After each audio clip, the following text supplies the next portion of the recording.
नमस्कार, स्वागत है आपका पावर ब्रेकफास्ट में। आपके साथ मैं हूं नेहा आनंद। देख लेते हैं कि गुरुवार की सुबह एक दिन की छुट्टी के बाद जो हम लौटे हैं तो अंतर्राष्ट्रीय बाजारों से कैसे संकेत हैं, और थैंकफुली आप कह सकते हैं संकेत अच्छे हैं। एसजीएक्स निफ्टी 100 अंकों से अधिक की मजबूती के साथ 17,900 के है पार। डाउ नैस्डैक फ्यूचर्स में भी हरे निशान में हो रहा है कारोबार। ऑलमोस्ट 150 अंकों की स्ट्रेंथ हमने डाउ फ्यूचर्स में बनते हुए देखी। 162 अंक इनफैक्ट अब हो गया है और 51 अंकों की स्ट्रेंथ नैस्डैक फ्यूचर्स में दिख रही है। एशियन मार्केट्स की बात करें तो यहाँ पर कुछ छोटे दायरे में ट्रेड हो रहा है। हल्की कमजोर शुरुआत दिखी है, लेकिन इतनी ज्यादा गिरावट फिलहाल नहीं है। लेकिन भरपूर एक्शन हमने कमोडिटी स्पेस में बनता हुआ देखा है। सोना चांदी दायरे में, लेकिन कच्चे तेल में है स्ट्रेंथ। तो क्या कुछ हुआ है बीते सत्र में? हमारे मार्केट्स तो बंद थे, लेकिन अंतर्राष्ट्रीय बाजार में कैसे क्यूज रहे हैं, कौन से महत्वपूर्ण ट्रिगर्स, सब बताने के लिए मेरे सहयोगी दीपांशु मेरे साथ स्टूडियो में जुड़ चुके हैं। दीपांशु, मॉर्निंग। एक दिन की छुट्टी के बाद बहुत रिफ्रेशिंग लग रहा है। 2 दिन छुट्टी थी। बिल्कुल। तो बताइए क्या कुछ हुआ इंटरनेशनल मार्केट में? ठीक ठाक संकेत है, कोई ऐसी परेशानी वाली बात नहीं है। इनफैक्ट कुछ सुधार ही हुआ है। कई सारे जो इंपॉर्टेंट फैक्टर्स या इंडिकेटर्स हम ट्रैक करते हैं वो सुधर ही कर ही आए हैं पिछले 2-3 दिनों में। इसलिए आप देख रहे हैं एसजीएक्स निफ्टी भी बढ़िया मोमेंटम है। 17,900 के ऊपर आपको ट्रेड करते हुए दिख रहा है, सेंचुरी लगा रहा है इस समय। बाकी एशिया के बाजारों से भी ठीक ठाक संकेत आ रहे हैं। कुछ डेटा जरूर आया है जो मैं आपके लिए हाईलाइट भी करूंगा। कोरिया का जीडीपी डेटा आया जो एक साल में सबसे कम जीडीपी आया था वो दिखा है, वहां से अनुमान लगाया गया था। थोड़ी सुस्ती अदरवाइज आपको आज जापान में दिख रही है, बट अदरवाइज जो संकेत हैं वो ठीक ठाक ही आते हुए दिख रहे हैं। अगर आप देखें तो कल अमेरिकी बाजार में थोड़ा मिला जुला एक्शन दिखा। वैसे आप कह सकते हैं डाउ पर 4 दिनों से तेजी का एक्शन बना हुआ है, बट कल सिर्फ 2 या 3 पॉइंट ऊपर ही था डाउ, तो सपाट ही बंद होते हुए दिख रहे थे डाउ को।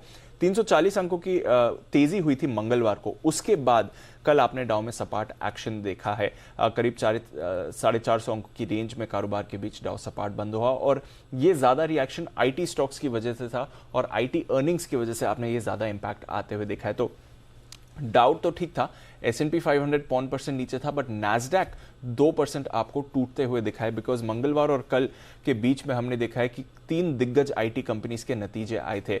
अल्फाबेट और माइक्रोसॉफ्ट, यहां पर नतीजों ने डिसअपॉइंट किया। मंगलवार को ये नतीजे आए थे, अनुमान से कमजोर थे, एंड मोर इंपॉर्टेंटली गाइडेंस इनकी काफी खराब थी। तो दोनों आईटी दिग्गजों की कमजोर गाइडेंस की वजह से एक इंपैक्ट आपने सेंटिमेंट में देखा। दूसरा, मेटा कल शेयर करीब 5.5% टूटा है, बट पोस्ट मार्केट ट्रेडिंग में हम देख रहे हैं भारी उतार चढ़ाव इसमें होते हुए दिख रहा है, क्योंकि यहां पर भी नतीजों ने रिएक्ट किया है, और स्पेशली जो एड ग्रोथ है उस वहां पर आप एक डिसअपॉइंटमेंट एक्सपेक्ट कर रहे हैं, तो वहां से भी आपने कमजोरी बनते हुए देखी। आज एप्पल और अमेजॉन के भी नतीजे आने वाले, तो इस समय दिग्गज आईटी शेयर्स के नंबर्स पर ज्यादा आपको बाजार रिएक्ट करते हुए दिख रहे हैं, इसलिए नैस्डैक ज्यादा सेंसिटिव है। डाउ और बाकी मार्केट फिर भी संभला हुआ है। साथ ही ट्विटर में भी अपडेट है। इलॉन मस्क साहब ने पहले भी कहा था कि वो 28 अक्टूबर तक ट्विटर की डील कंप्लीट कर देंगे, और लग रहा है कि इसी हफ्ते वो डील कंप्लीट होने वाली है। इनफैक्ट वो ट्विटर के ऑफिस भी गए थे और उसका ट्वीट भी उन्होंने किया है, वीडियो भी उन्होंने एक सिंक लेकर गए हैं, तो वो भी काफी वायरल हो रहा है। आपकी स्क्रीन पर वो आ रहा है इस समय। तो अपडेट्स चल रहे हैं। तो दिग्गज आईटी शेयर्स बेसिकली ये इस समय एक्शन डोमिनेट कर रही है अमेरिका में। अदरवाइज अगर आप देखें तो संकेत ठीक ठाक है, क्योंकि इनकी बॉन्ड यील्ड 4% से नीचे आ गई है, तो वो एक की इंडिकेटर है जो एक सपोर्टिव मूव दिखा रहा है इस समय। हाउसिंग डेटा कमजोर आया, तो लग रहा है कि फाइनली जो फेड की रेट हाइक्स हैं उसका इंपैक्ट अब जो इकोनॉमी में आ सकता है वो आपको आते हुए दिख रहा है, तो नजर रखेंगे इस पर। और आज इंपॉर्टेंट डे है, क्योंकि Q3 जीडीपी डेटा आने वाला है यूएस का, तो देखेंगे कि कितना बड़ा इंपैक्ट हुआ है Q3 जीडीपी में। वैसे आप 2.4% ग्रोथ का अनुमान लगा रहे हैं। आपको याद होगा इससे पहले 2 तिमाही में हमने नेगेटिव जीडीपी ग्रोथ देखी है, जो एक रिसेशन इंडिकेटर है, बट फाइनली 2 नेगेटिव ग्रोथ के बाद इस तिमाही आप 2.4% की पॉजिटिव ग्रोथ एक्सपेक्ट कर सकते हैं। तो काफी सारा एक्शन होने वाला है यूएस में, आज शाम भी इस पर रहेगी नजर। यूरोप में हमने तेजी देखी, कोई परेशानी नहीं है। आज ईसीबी की पॉलिसी आएगी, 0.5% की बढ़ोतरी का सब अनुमान लगा रहे हैं। देखते हैं बढ़ोतरी कितनी होती है, एंड मोर इंपॉर्टेंटली कमेंट्री कैसे आएगी। कमोडिटीज से आपको मिले जुले संकेत लेने चाहिए, क्योंकि एक तरफ तो अच्छी बात है कि dollar index significantly cool off हो गया, 5 हफ्ते के निचले स्तर पर है, 110 के लेवल के नीचे आपको डॉलर इंडेक्स आते हुए दिख रहा है। और यहां पर ब्रिटिश पाउंड का भी सहारा है, क्योंकि वो काफी तेजी से ऊपर गया है। ऋषि सुनाक साहब तो वापस मतलब प्राइम मिनिस्टर बन गए हैं, बट उनके कैबिनेट में हमने देखा कि जेरेमी हंट साहब जो रिसेंटली वित्त मंत्री अपॉइंट हुए थे वही वित्त मंत्री बने रहेंगे, तो एक स्टेबिलिटी का फैक्टर है वो।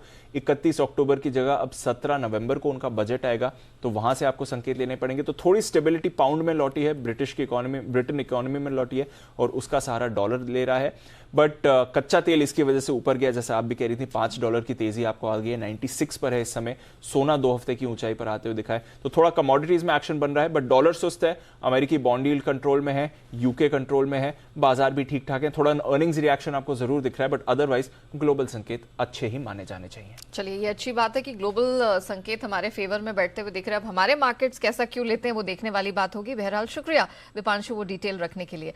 आगे बढ़े, इससे पहले देख लेते हैं कि बीते सत्र में जो विदेशी संस्थागत निवेशक हैं या घरेलू संस्थागत निवेशक हैं उनकी तरफ से प्रदर्शन कैसा देखने को मिला। तो कल तो बाजार बंद थे, लेकिन मंगलवार का डेटा हमारे सामने है, उसमें बिकवाली हाथ लगी है। 247 करोड़ के आसपास के एफआईआईज ने कैश स्पेस में बिकवाली की है। एफएनओ में भी काफी समय के बाद हमने देखा है। इंडेक्स स्टॉक फ्यूचर्स में 2100 करोड़ के आसपास की बिकवाली का फिगर आया है, लेकिन थैंकफुली घरेलू संस्थागत निवेशक इनकी तरफ से खरीदारी दिखी है। ट्रिपल डिजिट 870 करोड़ के आसपास की खरीद का फिगर आया है।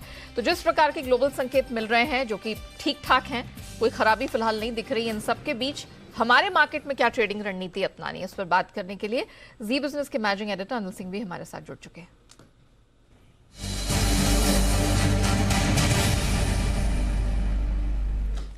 Sir good morning. एक कच्चा तेल छोड़ दें जो कि $96 के इर्द गिर्द घूम रहा है, बाकी सारे संकेत पॉजिटिव ही हैं। क्या इसे पॉजिटिवली लेना चाहिए हमारे मार्केट्स के लिए? सर क्या क्यूज होंगे Nifty bank Nifty levels? Good morning Neha. कोई डाउट ही नहीं है कि संकेत बहुत पॉजिटिव है, और इससे बढ़िया संकेतों की आप उम्मीद ग्लोबल मार्केट पे कर भी नहीं सकते। देखिए, लगातार 4 दिनों से अमेरिकी बाजार बहुत मजबूती के साथ दौड़ रहे हैं। कल नैस्डैक में हल्की फुल्की कमजोरी थोड़ी बहुत जो रही वो नतीजों की वजह से, अदरवाइज संकेत जो है वो काफी मजबूत है। एक और जहाँ बॉन्ड इंडेक्स 4% के नीचे है, डॉलर इंडेक्स 110 के नीचे है, इससे बढ़िया हो नहीं सकता। और सबसे बढ़िया बात यह कि अमेरिकी बाजार और स्पेशली डाउ उस पर अपना रिएक्शन भी दे रहा है। अगर कल थोड़ी प्रॉफिट बुकिंग आई तो आज फिर से डाउ फ्यूचर्स अच्छी मजबूती के साथ ऊपर है। मुझे लगता है 2 दिनों से भारतीय बाजार छुट्टियों के मूड में थोड़ा सा कम एक्शन में थे। आज फुल फ्लेज एक्शन आपको देखने को मिलेगा, और साथ ही मंथली एक्सपायरी भी है, तो बड़ा दिन है बाजारों के लिए। और इस बड़े दिन आपको फ्रेश खरीदारी और शॉर्ट कवरिंग दोनों का सहारा मिलेगा। अब दिक्कत है कि आप 18,000 के एक बड़े और अहम लेवल के नजदीक पहुंचे हैं, जहां पर आमतौर पर थोड़ी बहुत प्रॉफिट बुकिंग आने का एक संभावना रहती है, वो आज रहेगी। बट ओवरऑल मुझे लगता है भारतीय बाजारों का ट्रेंड बेहद मजबूत है, पॉजिटिव है, और अच्छी मजबूती आज भी देखने को मिलेगी। सपोर्ट के तौर पर रेंज जो है 17,625 17,675, ये वो रेंज है जहां पर बाजार अपना मजबूत सपोर्ट लेगा। ऊपरी स्तरों पर आज 17,875 से 17,975 की रेंज होगी, वहां तक जाने की कोशिश होगी। उसके बाद देखेंगे कि 18,000 पार करके आज टिक पाता है या थोड़ा और वक्त लगाता है। बैंक निफ्टी का जहां तक सवाल है, वैसे ही बैंक निफ्टी 41,000 के ऊपर एक बहुत मजबूती दिखा रहा है। 41,025 41,125 ये बैंक निफ्टी के लिए आज मजबूत सपोर्ट जोन रहेगा, और एक बार 41,425 525 की रेंज में बैंक निफ्टी जाने की कोशिश करेगा, और उसके बाद 41,850 के आसपास का जो लाइफ हाई है वहां तक जाने की भी कोशिश हो सकती है 41,525 के ऊपर टिकने के बाद। तो ओवरऑल रुझान अच्छा है, बहुत ज्यादा गैप से ना खुले, कम गैप से खुले तो खरीदारी करना बनता है खुलते ही। और अगर ज्यादा गैप से खुल जाए, और ज्यादा गैप से खुलने के बाद अगर पहली प्रॉफिट बुकिंग आए, क्योंकि आ सकती मंथली एक्सपायरी दिन बड़ा गैप होने के बाद, तो बस उस पहली प्रॉफिट बुकिंग में ही 7500 पॉइंट अगर ऊपरी लेवल से निफ्टी आपको नीचे दिखे शुरुआती कारोबार में, तो वहां पर भी खरीदारी की जा सकती है। यानी कि बाय ऑन डिप्स की स्ट्रेटेजी के साथ चले, खरीदारी का मौका देखना ठीक रहेगा। और आज के लिए स्पेशली थोड़े मेटल स्टॉक पर फोकस करना चाहिए, यहाँ बढ़िया तेजी हो सकती है। Definitely sir, thank you so much हमारे साथ जुड़ने के लिए और बताने के लिए कि कहां कहां किस प्रकार रखनी है नजर। क्लियरली सर ने इंडिकेशन दिए हैं कि बाय ऑन डिप्स का मार्केट है। कोई भी थोड़ा सा डिप डाउन मिले ओपनिंग के टाइम खरीदारी करके चले। लेवल्स बता देती हूँ, 17,625 675 ये सपोर्ट रेंज का काम करेगा। अपर बैंड 875 से 975 तक स्ट्रेच होती हुई दिख रही है। बैंक निफ्टी सर को लगता है कि जो रिकॉर्ड हाई लेवल्स हैं वो आज छूने की कोशिश कर सकता है। सपोर्ट लेवल 41,025 से 125 और रेजिस्टेंस बैंड 41,425 से 525 बनती हुई दिख रही है, लेकिन उसमें कोई गुंजाइश मतलब कोई शक की बात नहीं है कि यहां पर अच्छी खासी स्ट्रेंथ वाला दिन हो सकता है। आइए अब जान लेते हैं कि ब्रॉडर मार्केट्स के अलावा किन स्टॉक्स में एक्शन देखने को मिल सकता है और नतीजों के दम पर खासतौर से कहाँ एक्शन रहेगा। आशीष हमारे साथ डिटेल्स देके जुड़ चुके हैं। आशीष, अच्छी खासी छुट्टी मिल गई तो पूरे रिजल्ट्स का एनालिसिस किया होगा आपने, कैसे रहे नंबर्स? बिल्कुल, रिजल्ट का एनालिसिस किया है, साथ में आपको खबरों वाले स्टॉक्स बता देता हूँ। Good morning. यहाँ देखिए, सबसे पहले जो इवेंट्स हैं यहाँ पर आपको नजर रखनी है। वायदा बाजार में अगर आप देखें तो इंडस स्टार है, टाटा केमिकल्स है, साथ में SBI कार्ड्स है, इनके नतीजे आएंगे। कावेरी सीड्स यहाँ पर देखें तो बोर्ड की बैठक में शेयर बायबैक पर विचार होगा, और साथ में अगर आप देखेंगे तो कुछ स्टॉक्स हैं जहां पर आपको प्राइस में एडजस्टमेंट देखने को मिलेंगे, यानी इनके प्राइसेस में जो है डिविडेंड एडजस्ट होगा। इन्फोसिस 16.5 रुपये का डिविडेंड है, ICICI लोम्बार्ड करीब 4.5 रुपये का है, LTTS 15 रुपये का डिविडेंड है, तो इसका एडजस्टमेंट आपको शुरुआत से ही देखने को मिलेगा। साथ में अगर आप देखें तो NMDC यहाँ पर भी आपको खास नजर रखनी है, क्योंकि इनका जो स्टील प्लांट का डीमर्जर हुआ है, इसके चलते इनके जो वायदा बाजार के कॉन्ट्रैक्ट्स हैं इसमें भी उसी के मुताबिक आपको एडजस्टमेंट देखने को मिलेगा। खबरों वाले स्टॉक्स की बात कर लेते हैं तो आलू वाली कॉन्ट्रैक्ट इसको अपने रेडार पर रखें। 103 करोड़ के ऑर्डर मिले। ग्लेनमार्क फार्मा यहाँ पर अगर आप देखें तो US FDA ने इनकी जो बड़ी मैन्युफैक्चरिंग फैसिलिटी है इसको इंपोर्ट अलर्ट जारी कर दिया है। हालांकि अगर आप देखें तो इसका टोटल आय में जो योगदान है केवल 1 से लेकर 2% का है, तो स्टॉक प्राइस पर ज़्यादा इम्पैक्ट देखने को नहीं मिलेगा। जी एंटरटेनमेंट, सन टीवी, TV18 जैसे जो स्टॉक्स हैं वो भी आप अपने रडार पर रखें, क्योंकि DOT ने NOCC जो चार्जेस होते हैं उन्हें खत्म कर दिया है। NOCC यानी नेटवर्क ऑपरेटिंग एंड कंट्रोल, इसके जो चार्जेस होते हैं इसको खत्म कर दिया, तो इनको फायदा होगा। हीरो मोटोकॉर्प यहाँ पर दक्षिण पूर्व एशिया बाजार में जो है कंपनी प्रवेश करेगी, बड़े एक्सपांशन प्लान्स है जिसकी डिटेल्स कंपनी ने दी है, तो यहाँ पर नजर रखेंगे। और अंत में हमारा राजा बैटरीज, यहाँ पर भी अगर आप देखें तो जनवरी सीरीज से FNO से जो है ये बाहर होगा, तो इस पर भी देखना होगा कि आज कैसा इम्पैक्ट आता है। ओके, तो आपने ये नतीजे और स्टॉक्स एंड न्यूज पूरी डिटेल रख दी है या और भी कोई डिटेल है जिस पे फोकस करना है? नहीं, यही सारे खबरों वाले स्टॉक्स हैं जो आपको अपने रडार पर रखने चाहिए। और आज कोई नंबर्स एक्सपेक्टेड है? नंबर्स की लिस्ट मैंने आपको बता दी कि इवेंट्स में जो नंबर्स आएंगे उन पर आपको फोकस करके चलना है। मैं फिर से एक बार आपको बता देता हूँ। इनमें इंडस स्टार है, टाटा केमिकल्स है, REC, SBI कार्ड्स, ये वायदा बाजार से कुछ स्टॉक्स हैं जो आप अपने रडार पर रखेंगे। ओके, चलिए आशीष, थैंक यू सो मच हमारे साथ जुड़ने के लिए और पूरी डिटेल रखने के लिए। और चलिए अब देख लेते हैं आज की ट्रेडिंग कॉल्स। चॉइस ब्रोकिंग के साथ करेंगे शुरुआत। टाटा मोटर्स खरीद के चलने की रिकमेंडेशन आ रही है। स्टॉप लॉस 390 का रखना है, टारगेट 425 का। सेंट्रल ब्रोकिंग भारत फोर्ज खरीद के चलने की सलाह है, यहाँ पर स्टॉप लॉस 795 का, टारगेट 825। भारती एयरटेल इनकी दूसरी पिक है, स्टॉप लॉस 793 का है और टारगेट यहां पर 820 का मिल जाएगा। तो सेंट्रल ब्रोकिंग की तरफ से आज 2 रिकमेंडेशंस है, उनमें से एक है भारती एयरटेल। और अंत में आनंद राठी सिक्योरिटीज, टाटा पार खरीद के चलने की सलाह है। इस स्ट्रैटेजी में आपको स्टॉप लॉस 215 का लगाना है और टारगेट 232 का इस स्ट्रैटेजी पे आपको मिल जाएगा। चलिए जान लेते हैं कि आज एक्सपर्ट्स आपके लिए कौन सी खास रणनीति लेकर आए हैं, किन स्टॉक्स में दिखेगा एक्शन, क्या इंडाइसेस पे फोकस करके चलना है। सब पर बात करने के लिए मोतीलाल ओसवाल के चंदन तापड़िया हमारे साथ जुड़ चुके हैं। चंदन, मॉर्निंग। मंथली एक्सपायरी से पहले किस तरह का एक्शन आप एंटिसिपेट करके चल रहे हैं? निफ्टी, बैंक निफ्टी, क्या करना है आज? जी नमस्कार नेहा जी। देखिए, सबसे पहले तो हिस्टोरिकल अक्टूबर एक पॉजिटिव मंथ रहा है। पिछले कुछ सालों से डेटा देखें और रियल में इस महीने में काफी अच्छा रिकवरी नीचे के लेवल से देखने को मिला है। तो हमारा तो ये मानना है कि पॉजिटिव बायस रहेगा। ग्लोबल संकेत यहाँ पे पॉजिटिव ट्रिगर का काम कर रहे हैं। उससे अच्छी बात यह है कि डॉलर इंडेक्स में एक शार्प कट मिला है, तो डॉलर इंडेक्स में डिक्लाइन भी कहीं ना कहीं इंडियन मार्केट को एक पॉजिटिव मूव देगा। तो हमारा मानना है कि कोई भी डिप आए तो खरीदे। 17,550 का निफ्टी में सपोर्ट रहेगा और ऊपर में निफ्टी अब 18,88 को जो रिसेंट स्विंग आई थे वो पार करता हुआ नजर आएगा।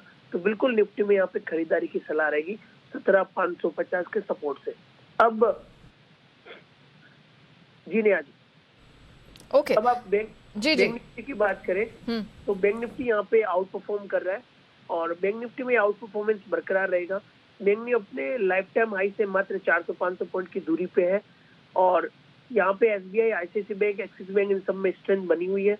तो इन सब में लीड होते हुए बैंक निफ्टी अपना जो लाइफ टाइम हाई है 41,840, 41,840 वहां तक छूता हुआ नजर आएगा। इसके लिए बैंक निफ्टी को भी 40,750 के स्टॉप लॉस से खरीदारी की सलाह रहेगी। अब ट्रेडिंग आइडियाज की बात करें तो 2 ट्रेड सेटअप यहाँ पे रहेंगे। एक तो रहेगा मैकडोवेल, कंजम्पशन थीम पे पूरा फोकस है फेस्टिविटी के बाद में, और इस स्टॉक में कंसोलिडेशन ब्रेकआउट लॉन्ग बिल्टअप और डेरिवेटिव के डेटा के साथ में मिल रहा है। तो मैकडॉवेल पे खरीदारी की सलाह। 847 का स्टॉप लॉस, ऊपर में 890-900 के टारगेट रहेंगे और अंतिम ट्रेड रहेगा एसबीआई। कहने की बैंकिंग और इसमें भी पीएसयू बैंक यहाँ पे आउट परफॉर्म करेंगे, चाहे आप केनरा बैंक की बात करें, बैंक ऑफ बड़ौदा की बात करें।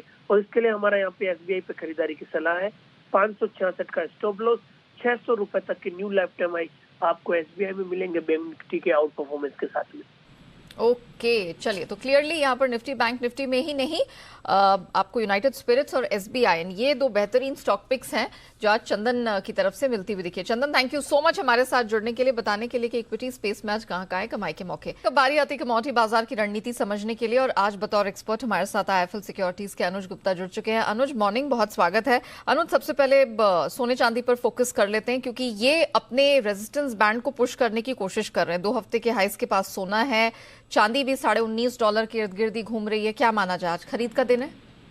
बिल्कुल नेहा जी, जिस तरीके से हमने एक रिवर्सल गोल्ड सिल्वर में देखा है और साथ में हमने ये भी देखा है कि डॉलर इंडेक्स अब 110 के आसपास आ गया है, तो वहां पर भी हमने थोड़ी प्रॉफिट बुकिंग देखी है। तो इनवर्स रिलेशनशिप के चलते हमने गोल्ड सिल्वर में खरीदारी लौटती हुई देखी है।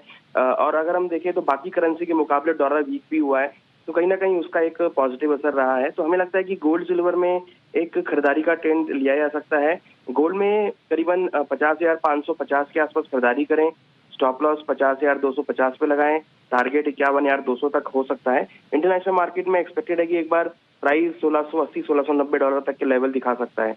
वहीं अगर सिल्वर की बात करें तो सिल्वर में भी हमने एक अच्छी रिकवरी आते हुए देखी है। अब प्राइस 58,000 के ऊपर ट्रेड करते हुए दिख रहे हैं, तो यहाँ पर भी करीबन 57,700 में खरीदारी करें, 57,000 का स्टॉप लॉस लगाएं, टारगेट 59,000 तक देखने को मिल सकता है। और इंटरनेशनल मार्केट में अगेन हमें लग रहा है कि एक बार प्राइस $20 के ऊपर लेवल को छू सकते हैं। तो गोल्ड और सिल्वर में खरीदारी की सलाह रहेगी इंट्राडे के लिए। अच्छा, मेटल्स में क्या करें, क्योंकि कॉपर और एल्यूमिनियम जबरदस्त एक्शन दिखा रहे हैं। ऑफ कोर्स ये जो खबरें निकल कर आ रही हैं एलएमई को लेकर और यूएस में रशियन ओरिजिन मेटल के बैन को लेकर, ये आग में घी का काम कर रही हैं। मेटल्स में क्या करें? देखिए, डेफिनेटली जो रशिया बैन की वजह से हमने एक आउटकम आते हुए देखा है। हमें लगता है कि बेस मेटल में जो ट्रेंड पिछले हफ्ते तक थोड़ा सा नेगेटिव था, वही सबसे थोड़ा पॉजिटिव होता हुआ दिखाई दिया है और ये जो कंटिन्यूस है वो आगे भी रह सकता है। हमें लगता है कि कॉपर, एल्युमिनियम, जिंक तीनों के अंदर ही खरीदारी का ट्रेड बनाया जा सकता है। पर्टिकुलर कॉपर में नवंबर कॉन्ट्रैक्ट में करीबन 657 के आसपास खरीदारी करें, 652 का स्टॉप लॉस लगाएं, टारगेट 667 तक हो सकता है। सिमिलरली एल्युमिनियम में हमें लगता है कि 208, 210 तक के लेवल अगेन देखने को मिल सकते हैं। वहीं जिंक के अंदर भी एक्सपेक्टेड है कि एक बार 275 तक के लेवल देखे जा सकते हैं।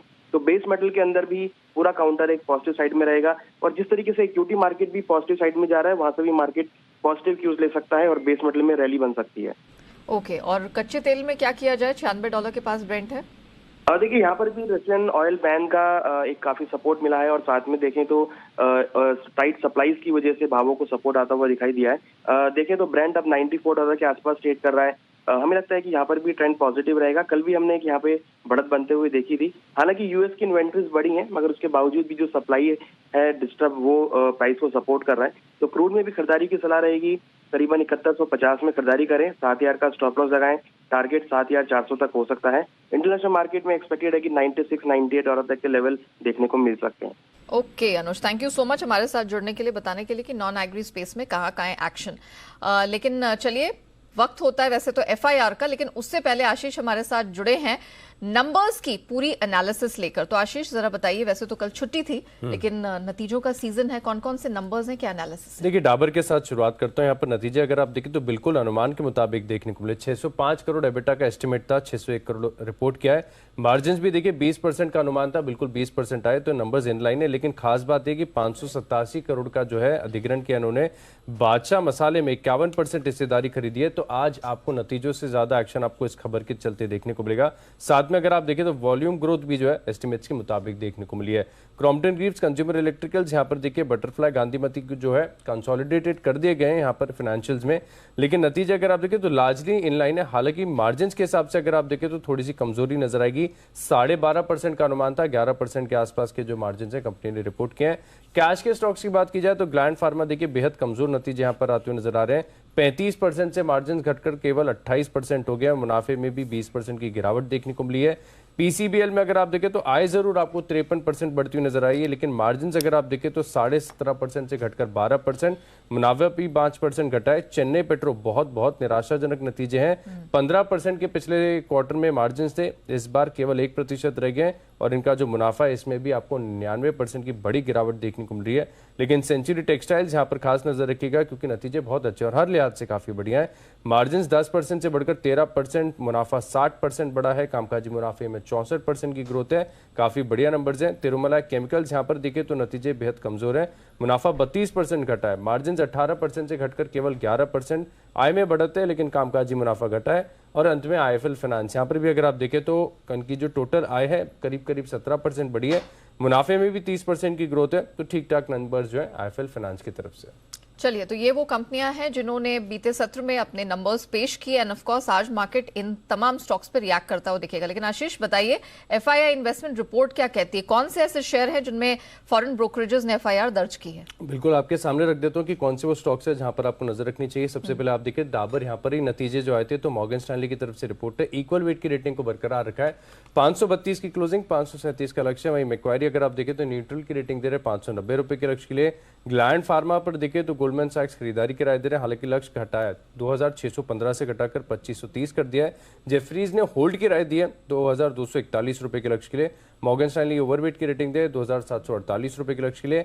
आईजीएल पर मैक्वायरी ने आउट परफॉर्म की रेटिंग दी है 408 की क्लोजिंग, 450 रुपए का लक्ष्य है। एसबीआई लाइफ यहाँ पर देखिए अंत में मॉर्गन स्टैनली ने ओवरवेट की रेटिंग को बरकरार रखा है, 1255 की क्लोजिंग है, लेकिन बड़ा टारगेट है 1700 रुपए के लक्ष्य के लिए। यहाँ पर अगर आप देखिए तो ओवरवेट की राय को जो है बरकरार रखा है।